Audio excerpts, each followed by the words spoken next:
안녕하세요. 저는 지방에서 사는 30대 후반의 여성입니다. 여러분은 하루에 물을 몇 잔 마시나요?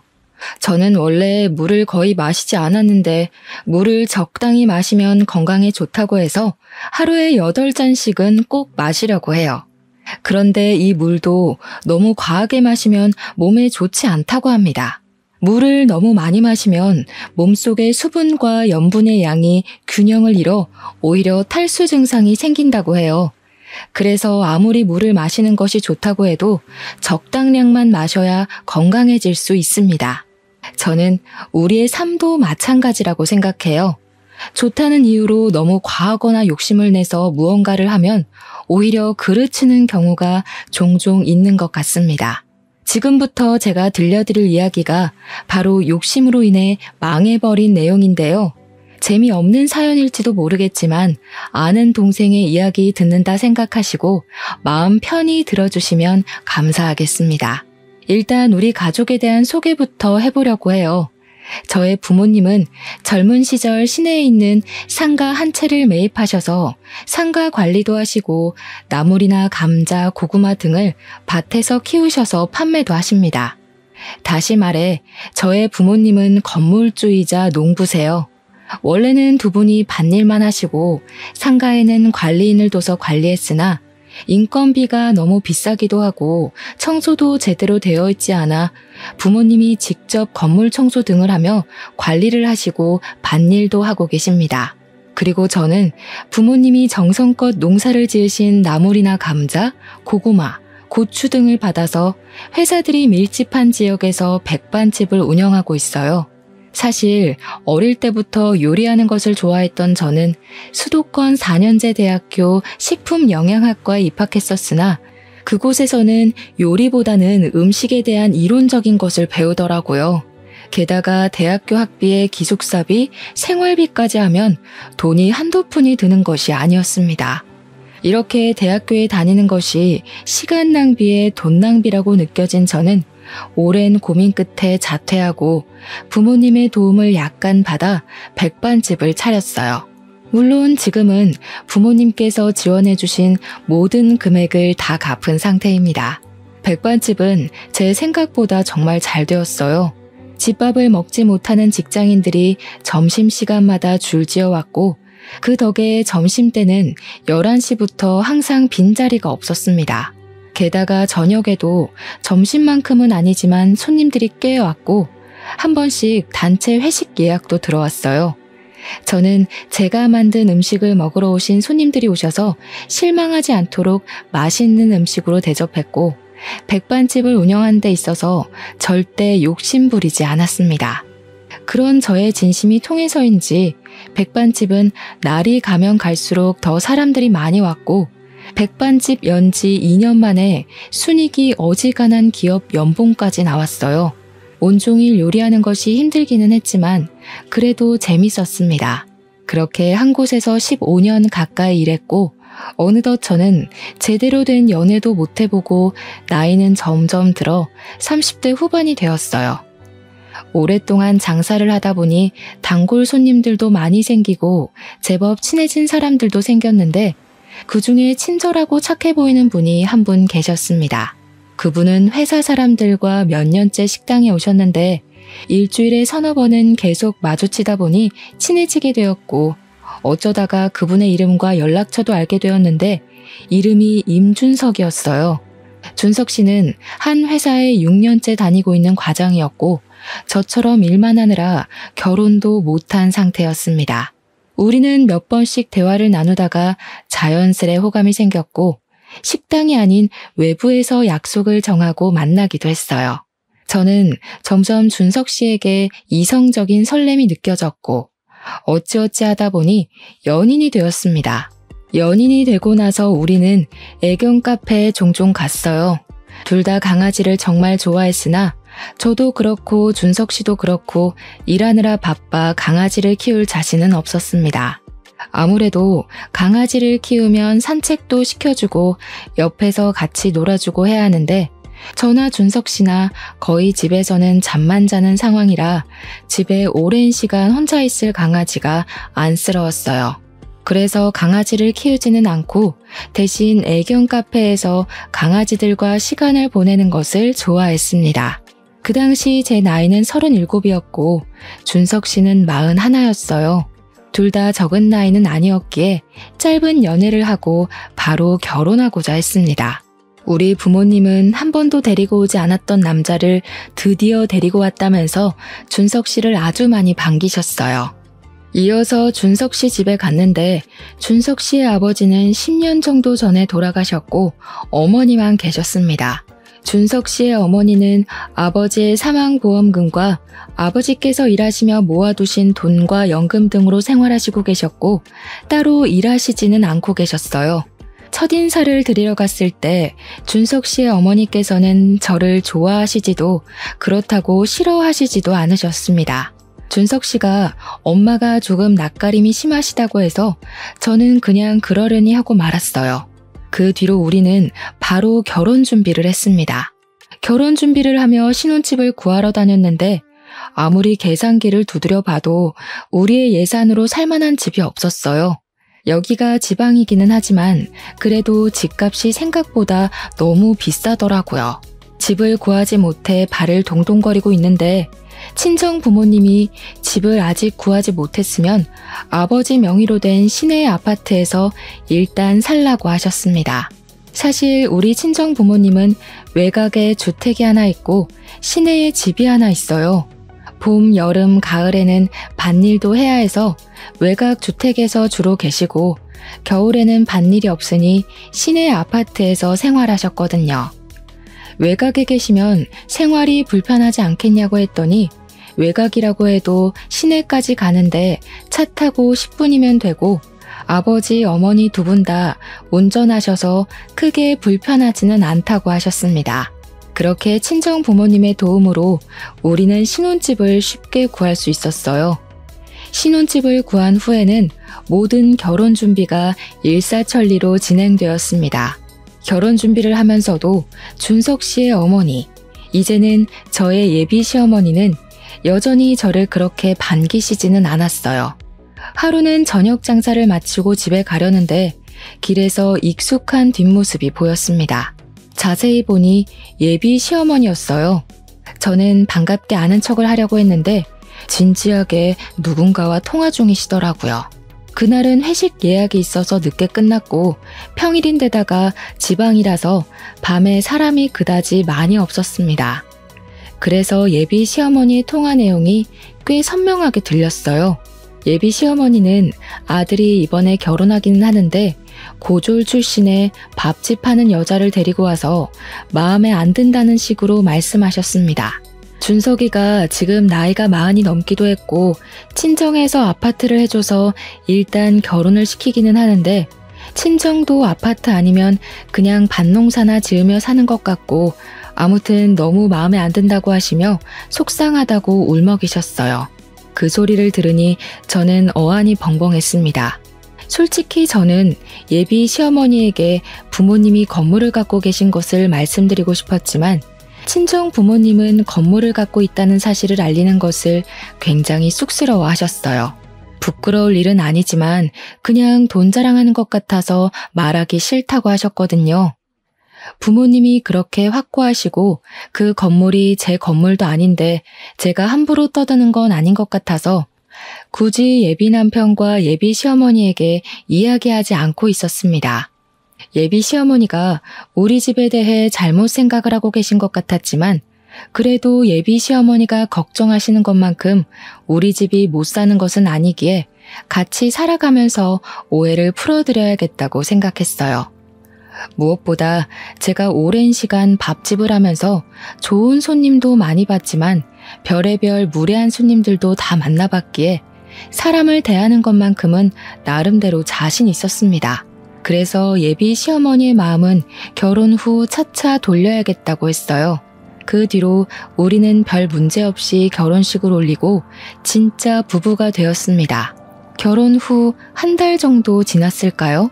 남편이 다니던 회사가 1년 후에 다른 지역으로 옮긴다고 했습니다. 그런데 그 지역은 태어나서 한 번도 가보지 않았던 곳이었어요. 남편은 그동안 회사에 다니면서 스트레스를 정말 많이 받고 있었기에 굳이 그 지역으로 이사하면서까지 회사에 다니고 싶지 않다고 했습니다.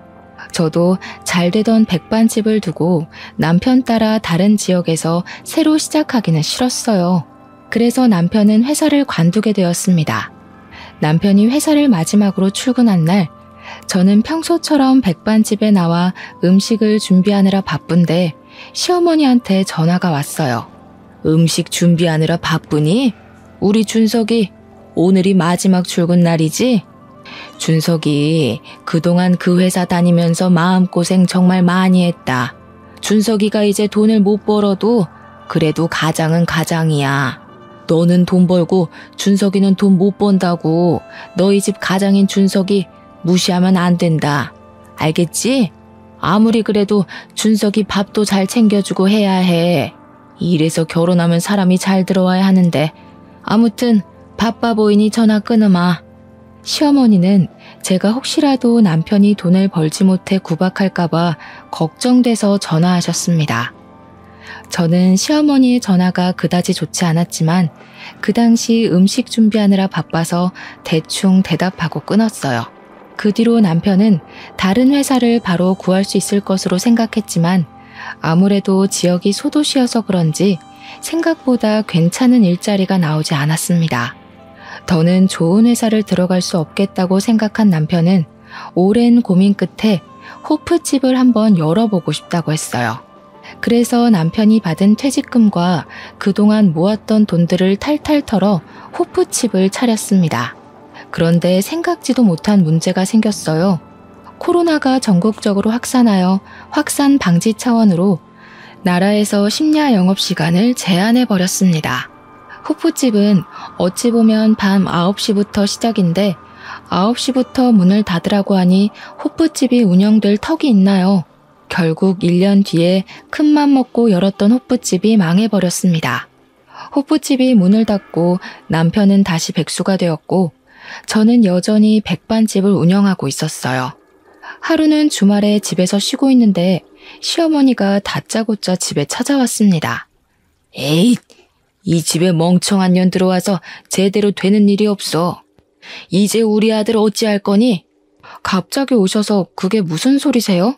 내가 답답해서 그런다. 우리 준석이 너랑 결혼하기 전에는 이 지역에 흔치 않은 수도권 대학 졸업자였어. 게다가 좋은 기업 다니며 적지 않은 월급 받으며 잘 살았는데 고졸에 밥집 하는 너 만난 이후로 제대로 되는 것이 없어. 에휴, 잘 다니던 회사가 갑자기 다른 지역으로 이사를 하질 않나. 호프집도 쫄딱 망해버리지 않나. 내가 요새 니들 생각하면 걱정돼서 잠이 안 와, 잠이. 엄마, 그런 이야기 하지 마. 니네 백반집에서 열심히 일하고 있는데 그런 이야기하면 어떡해. 제가 고졸에 백반집 하는 것 맞기는 하는데요. 그런다고 제가 어머니한테 이런 소리 들을 이유는 없다고 생각해요. 말씀이 너무 심하신 것 같아요. 시어머니는 집에 오자마자 저에게 결혼시킨 것을 후회한다는 식으로 말씀하셨습니다. 시어머니가 걱정되는 것은 이해하지만 솔직히 답답하기는 제가 더 답답했어요. 코로나로 인해 회사들도 단축근무 또는 재택근무로 많이 전환되기도 하고 점심시간에 식당 이용하기보다는 도시락을 많이 먹으면서 백반집의 매출도 점점 줄었습니다. 저는 배달을 하거나 포장을 하지도 않았기에 코로나로 인한 타격이 꽤 컸어요.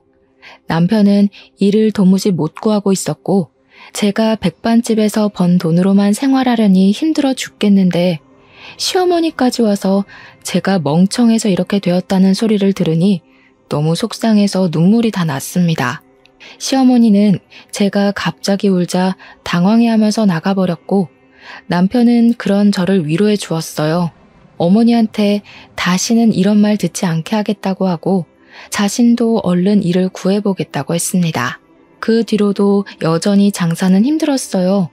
하루는 가게 앞에 앉아 한숨 쉬고 있는데 친정 부모님이 오셨습니다.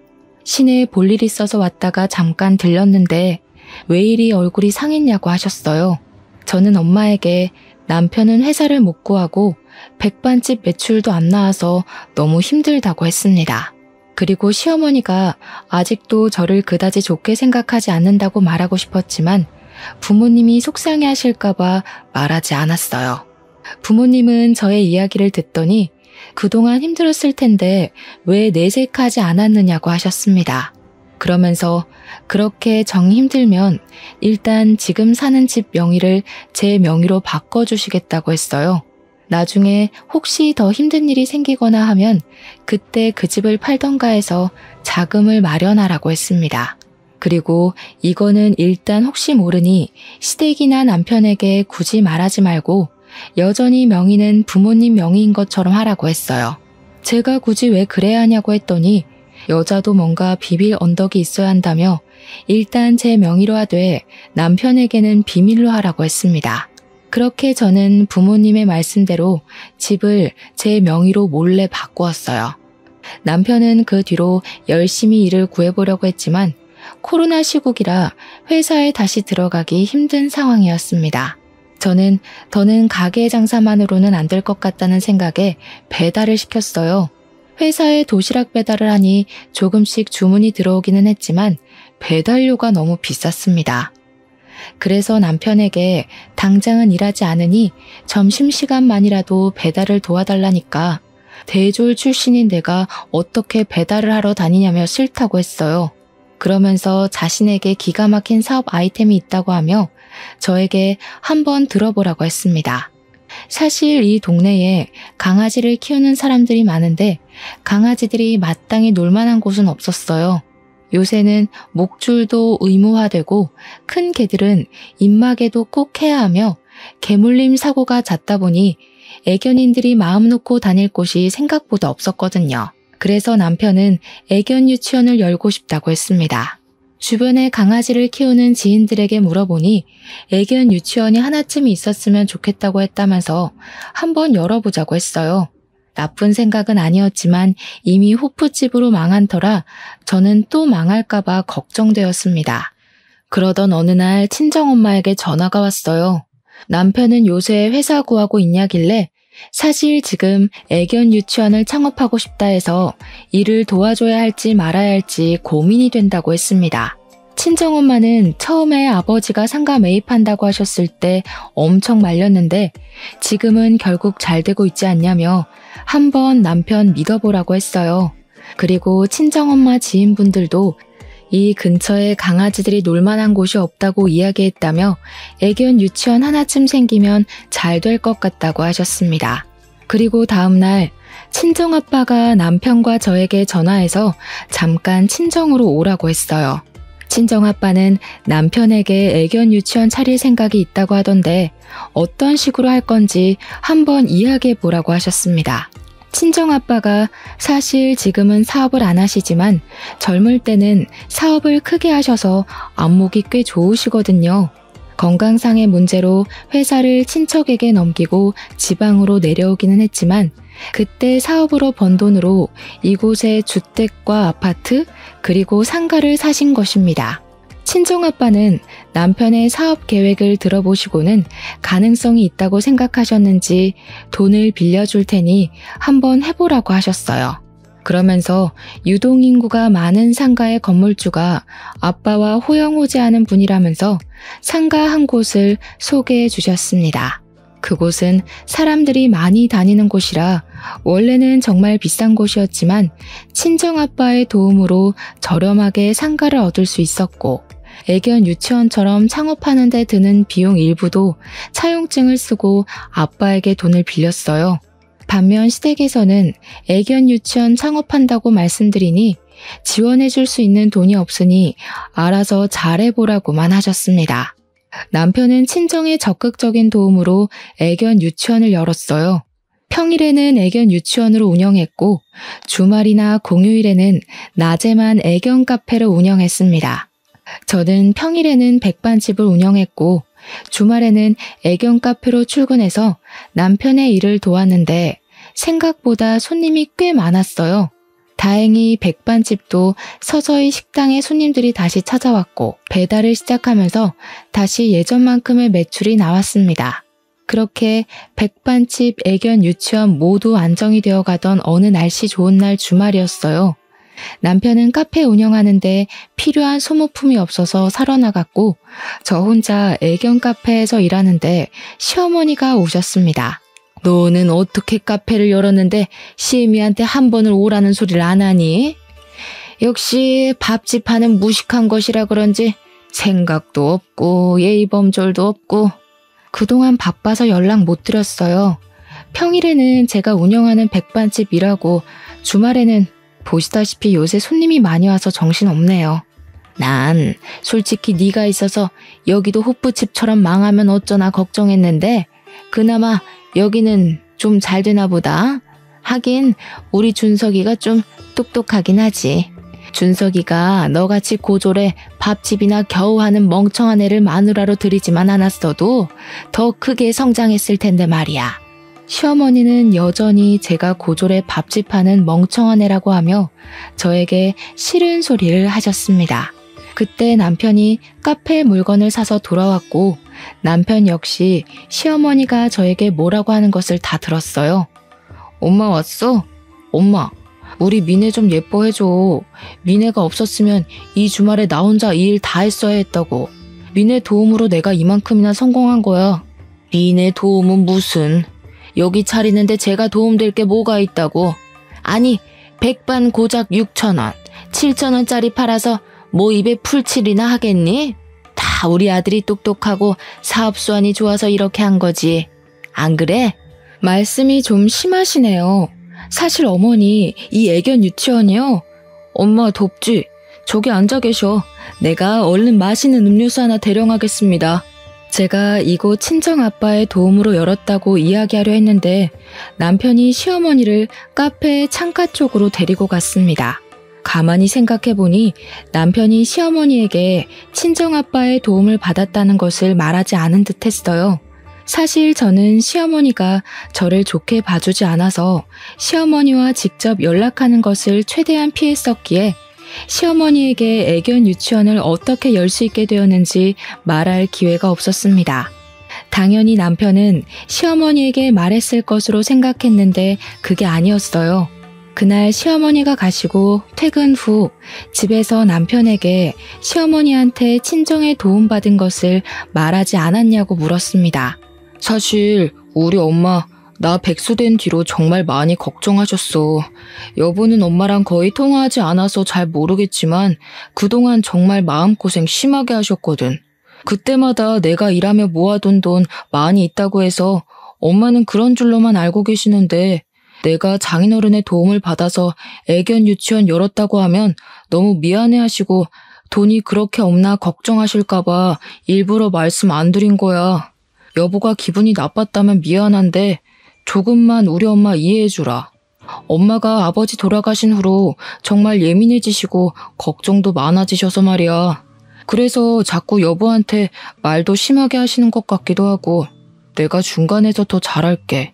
남편이 이렇게 이야기하는데 제가 더는 할 말이 없었습니다. 저는 남편에게 아빠의 도움을 받았던 것은 굳이 말씀 안 드려도 되지만 시어머니가 저에게 막말은 못하게 중간에서 잘 막아달라고 했어요. 그 뒤로 남편의 애견 유치원은 잘 되었습니다. 원래는 남편 혼자 운영했지만 아르바이트생도 2명이나 두었어요. 아르바이트생을 둔 뒤로도 매출이 쭉쭉 올랐고 백반집 매출과 남편의 애견 유치원 매출을 합치면 적지 않은 돈을 벌었습니다.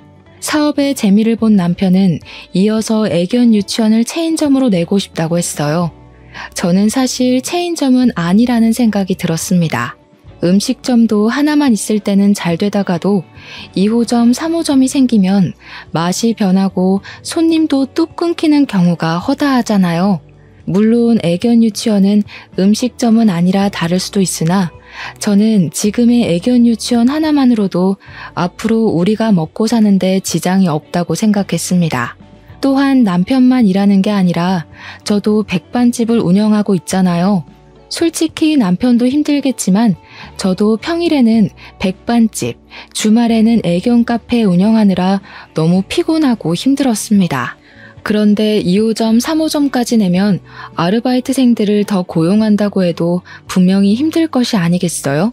그래서 저는 체인점을 내고 싶다는 남편을 말렸습니다. 하지만 남편은 끝까지 체인점을 내자고 했고 상가 자리를 알아보러 이 사람 저 사람들을 만나러 다녔어요. 그러던 어느 날이었습니다. 백반집에 필요한 재료를 사러 마트에 다녀오는 길이었어요.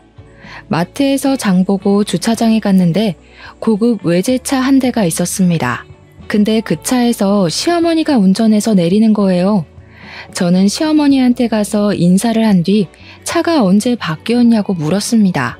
시어머니는 저를 이해 못하겠다는 표정으로 이번에 아들이 뽑아줬는데 못 들었냐고 했어요. 저는 남편한테 들은 적 없다고 했습니다.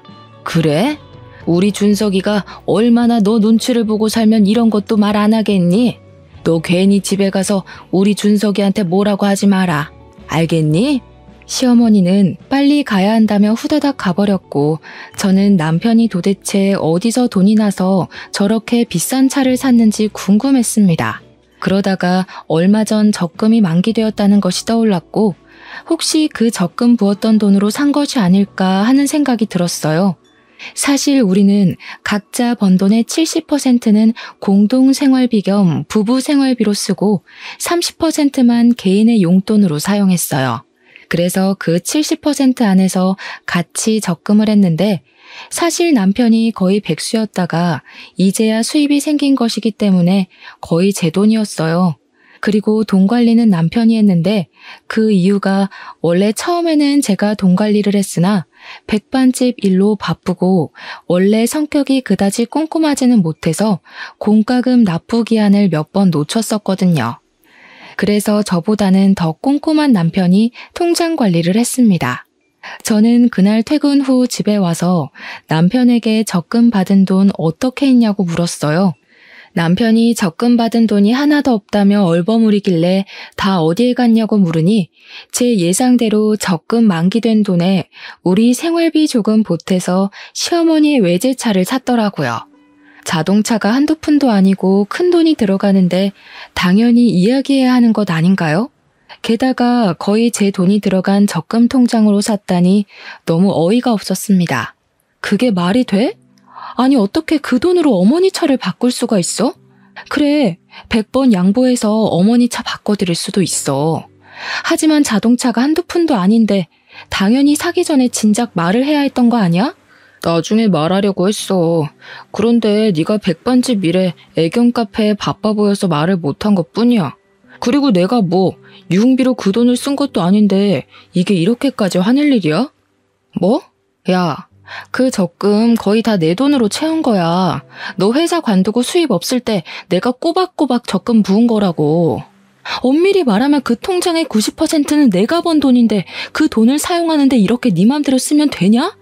네가 돈 더 많이 벌었다고 유세떠니? 우리 엄마한테 돈 좀 쓰는 게 그렇게 아까워? 엄마 차가 하도 낡고 고장나서 하나 뽑아드렸다. 이게 그렇게 욕먹을 일이야? 어머니가 필요하시면 돈 좀 쓸 수 있어. 그런데 이렇게나 큰 돈이 나갔으면 당연히 함께 상의해야 하는 거 아니야? 네가 이렇게까지 효자일 줄 몰랐네.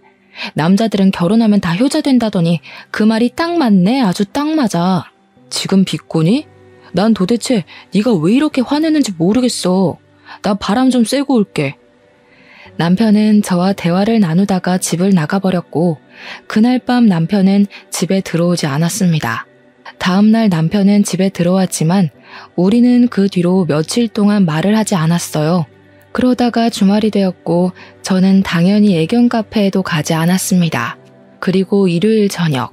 대충 저녁을 먹고 자려는데 남편이 할 말 있다고 하며 저를 불렀어요. 무슨 말 하려나 싶어 앉아보니 자기가 생각이 짧았다고 미안하다고 했습니다. 솔직히 장인어른 장모님은 두 분이 살고 계시지만 자기 엄마는 혼자 계셔서 더 안타까웠다고 하며 그런 마음 때문에 이런 일을 저질렀다고 했어요. 그러면서 다음에 혹시라도 또 이런 일 생기면 꼭 말하겠다고 했습니다. 저는 남편에게 알겠다고 하며 다시 또 이렇게 비싼 것을 살 일이 있으면 먼저 말을 해달라고 했어요. 그 뒤로 우리는 다시 평소처럼 잘 지내기는 했으나 솔직히 내 마음은 예전처럼 편하지만은 않았습니다. 남편에 대한 신뢰를 잃었고 솔직히 남편이 통장 관리를 하고 애견 유치원의 실제 매출액을 모르기에 정말 70%를 공동생활비로 내는 것인지 아니면 일부만 내는 것인지에 대해 확인할 길이 없었어요. 그렇게 시간이 흘러 시어머니의 환갑이 왔습니다. 일반 생신도 아닌 환갑이었고 좋든 싫든 저는 그분의 며느리이니 우리 집에서 생신상을 직접 차리기로 했어요. 다행히 시어머니는 아주 저의 생신상을 만족해 하셨습니다. 시어머니는 음식을 다 드신 후 아주 조심스럽게 갖고 싶은 것이 있다고 하셨어요. 얘들아, 요새 온몸이 쑤시는 것이 너무 힘들단다. 저번에 친구 집에 가서 안마의자를 했는데 정말 너무 시원하고 좋던데 혹시 안마의자 하나 사줄 수 있겠니? 너희 둘 다 요새 잘 벌잖아. 남들은 같이 해외여행 가고 한다던데 나는 너희들 바쁘니 그건 바라지도 않는다. 다만 안마의자 하나만 사줘. 시어머니는 우리에게 환갑 선물로 안마의자를 사달라고 하셨습니다. 솔직히 우리 부모님은 저에게 생신 때조차 뭐가 필요하다는 말씀을 하신 적이 없으셨는데 시어머니는 안마의자를 사달라고 하시는 이 상황이 조금 이해가 가지는 않았어요. 그래도 우리가 여건이 되기는 하고 다른 날도 아니고 환갑이니 좋은 마음으로 안마의자를 사드리기로 했습니다. 그리고 몇 개월이 지났어요. 백반집에서 저녁 장사 준비로 정신없이 식재료를 손질하고 있는데 남편이 식당으로 찾아왔습니다. 남편은 저에게 아르바이트생들 월급을 줘야 하는데 돈이 없다며 조금 도와달라고 했어요. 저는 분명 애견 유치원에서도 나오는 매출이 있는데 지금 무슨 소리냐고 물었습니다. 2호점, 3호점 낸다고 사람들 만나서 접대비 내고 했더니 지금 마이너스야. 지금 당장 아르바이트생들 월급도 주고 상가 관리비도 내야 하고 돈 나갈 것이 너무 많은데 이를 어쩌지? 그동안 모아둔 돈 있으면 한 번만 좀 도와주면 안 될까? 뭐?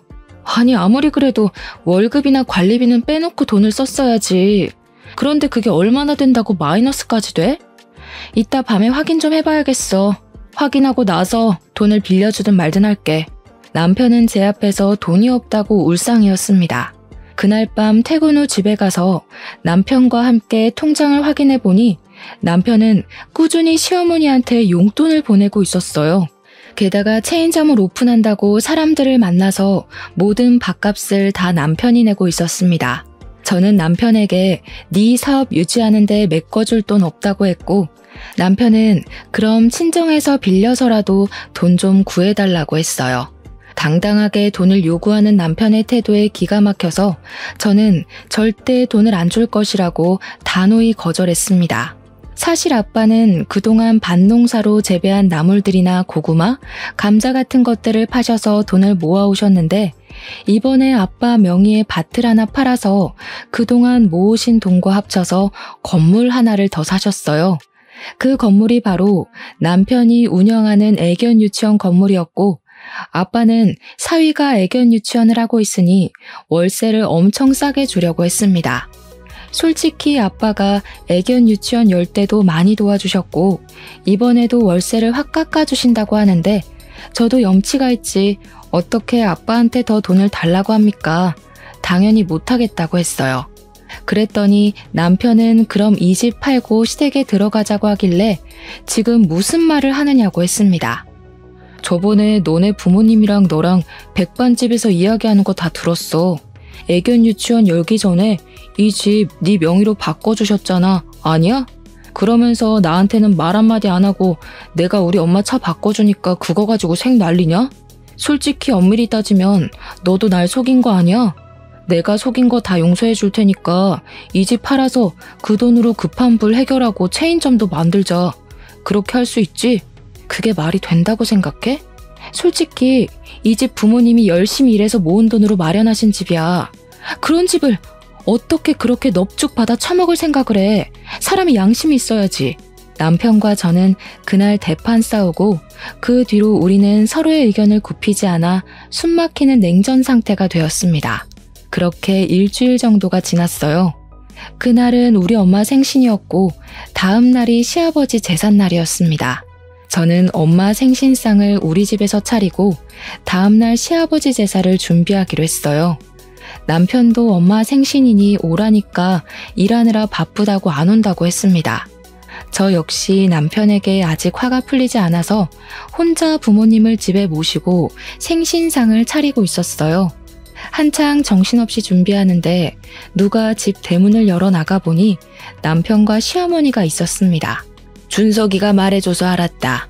결혼하면 친정은 이제 남이지 무슨 집에서 생신상을 차려? 그리고 남자가 사업을 한다는데 여윳돈이 있으면 좀 보태줘야지. 돈도 안 보태주면서 어디서 감히 집에서 친정 생일상을 차려?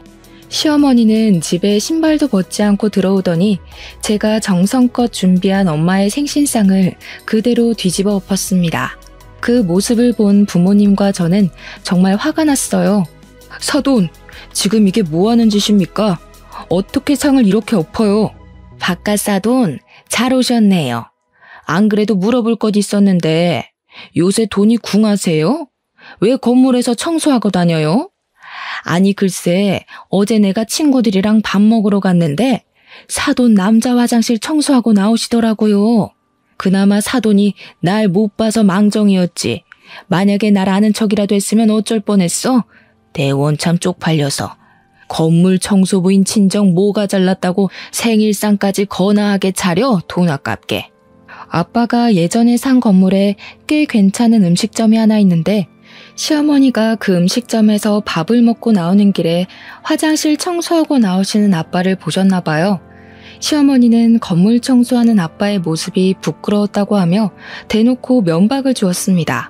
네, 제가 그 건물 청소합니다. 그런데 제가 왜 그 건물 청소하고 다니는지 아세요? 뭐 보나마나 푼돈 몇 푼 좀 벌어보려는 거겠지 뭐. 어찌 보면 틀린 말은 아니네요. 인건비 좀 줄이려고 제가 직접 청소하고 다니는 거니까요. 인건비?